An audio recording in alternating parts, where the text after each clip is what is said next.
And now it's time for everybody's favorite part, the most bold predictions on the internet. We are going to go ahead and give you our three bold predictions for the MLS season. These are always so fun to look back on because you just get to laugh at some of the crazy things that you say. I'll tell you, not too many crazy ones. I feel like we could have gone a little bit crazier here.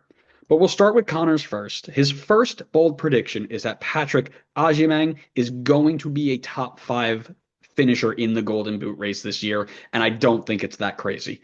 I have been hyping up Charlotte for a long, long time, pretty much ever since the end of the season. I think he's going to work so well with Zaha. I like this bold prediction because he, like many others we've mentioned so far, are fighting for a spot on the World Cup roster. He needs to start playing well now to be very, very exciting.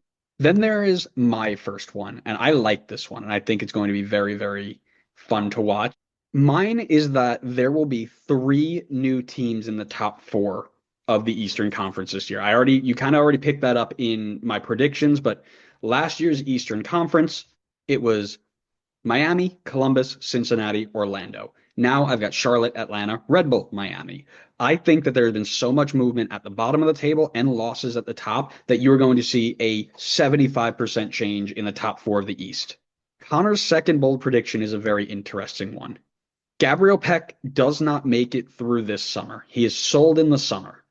But while getting sold, he breaks the transfer record, which is crazy to consider because we just had that updated from John Duran's sell on to Saudi Arabia, making him almost $30 million, if I remember correctly.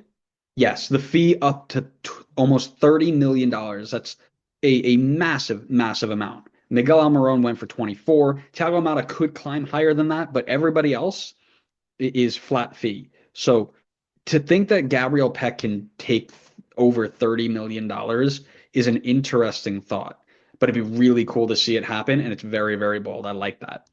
My second one is that San Diego is going to challenge for a top four spot in the West. Not, and as you saw in my predictions, they're not going to win there, but I think that they are going to be until the very end of the last month of the season, right? So, what is it in November, right? By the time November, or actually be October, by the time October comes around, I think that they're still in the conversation for a top four spot. I think they lose gas at the end and they finish up in sixth spot, but I don't think it's crazy to see them up and about kind of where St. Louis was in their first year. I think that they've got the attack to do it, and I think it's going to be really, really fun. Connor's final bold prediction, Marcel Hartel is an MVP finalist. Now, he's got him as the David Goss Theorem Player of the Year, meaning that he's going to have a big year in 2025. And he also has St. Louis in the fourth seed, just like I had them. So clearly he thinks Hartel is going to be pulling a ton of the strings. And if you look at his season, the first season before he left in 2023, or before he joined in 2024, so his 2023 season with FC St. Pauli, he had 17 goals and 14 assists in the second Bundesliga. If he can replicate those numbers, absolutely, definitely in that conversation. And honestly, he was on pace for that in his short time already in MLS. So it's not crazy, Connor. It's not crazy. And we'll round this out with my final one, and it is about coaches because I always have one. Caleb Porter from New England is the first coach to get sacked this season.